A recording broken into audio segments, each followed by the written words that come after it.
Vivo V17 Pro is the latest launch from the BBK Electronics-owned company in the V series of smartphones. Coming as a successor to the Vivo V15 Pro, the V17 Pro had some shoes to fill, especially in the unique features segment.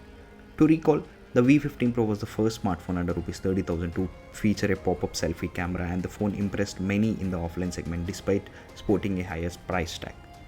With the V17 Pro, the company has taken things a notch up in many ways. It is the first smartphone in the industry to come with dual cameras located in the pop-up selfie camera module, and the phone also sports quad cameras on the rear side. Also, the quad camera setup is also the USP of this smartphone. Vivo has retained the same chipset as the V15 Pro, but the design, battery and especially cameras have been upgraded on the Neo model. Here are the few things which we liked on the V17 Pro during our extensive usage. Let's begin with the things which we liked on the Vivo V17 Pro, and the first ones on the list are the design and display of the smartphone. The design of the V17 Pro is a major upgrade compared to the V15 Pro because the latest smartphone from the company has a glass back, whereas its predecessor featured a polycarbonate back panel.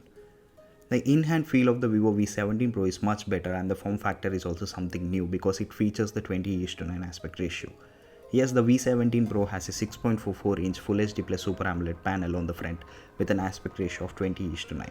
It's not the older 19.5:9 aspect ratio we found on other phones with a full screen display, and it's an all-new aspect ratio of 20:9.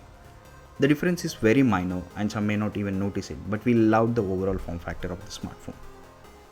Moving on to the display of the V17 Pro, it's also an excellent AMOLED screen, and the in-display fingerprint scanner has also been upgraded to the latest generation. Vivo not only upgraded the design and display of the V17 Pro when compared to the V15 Pro, but it also upgraded the cameras on the smartphone.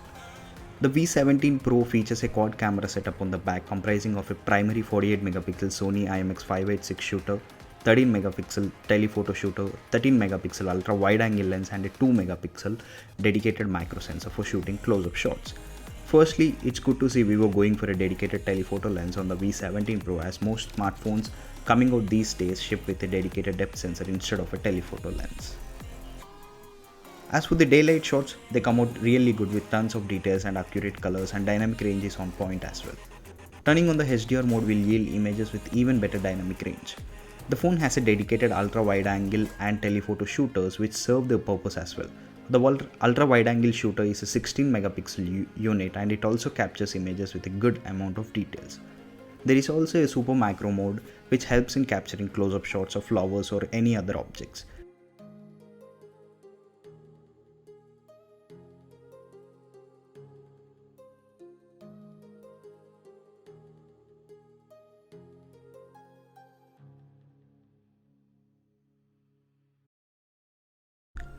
Moving on to the other key features of the Vivo V17 Pro which we liked are the single bottom firing speaker, which gets pretty loud to fill a whole room. It's great to see the phone delivering strong loudspeaker even with a single mono speaker which is present at the bottom of the phone. Also, we have the battery life. The V17 Pro has a massive 4100 mAh unit underneath, and combined with FunTouch OS 9.1, the phone delivers more than a day's worth of battery life with ease. Also, as mentioned, the V17 Pro uses the same Qualcomm Snapdragon 675 mobile platform as the V15 Pro, and the chipset is also power efficient. Besides, the phone also features a 3.5mm headphone jack, and it is also the first phone in the Vivo V series to ship with a USB Type-C port, and it is a welcome change. Those were the things which we liked on the Vivo V17 Pro, and now let's move on to the things which we did not like on the smartphone.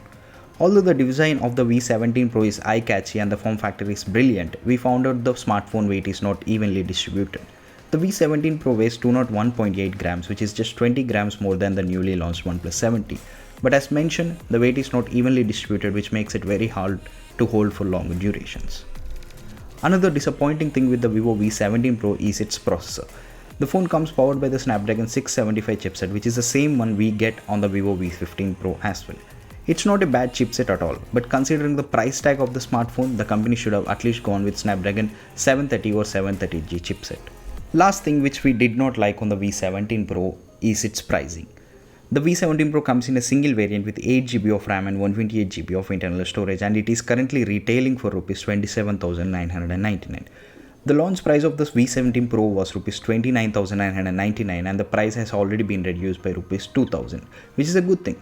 But still at Rs 27,999 we have phones with better hardware like the Realme X2 Pro, Xiaomi Redmi K20 Pro and the Asus 6Z.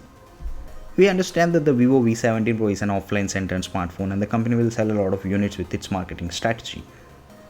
Surely, the V17 Pro is a great smartphone and it has a lot of positives. The cameras, the build quality, the display, the in-display fingerprint scanner, but the major con for the device is its pricing and the under Rs 20,000 processor. What do you think of the Vivo V17 Pro? Do you agree with us on the pricing front? If yes, let us know in the comment section below. Also, if you have liked our video, subscribe to Telecom Talk to enjoy more such videos in the coming days. This is Chakri signing off.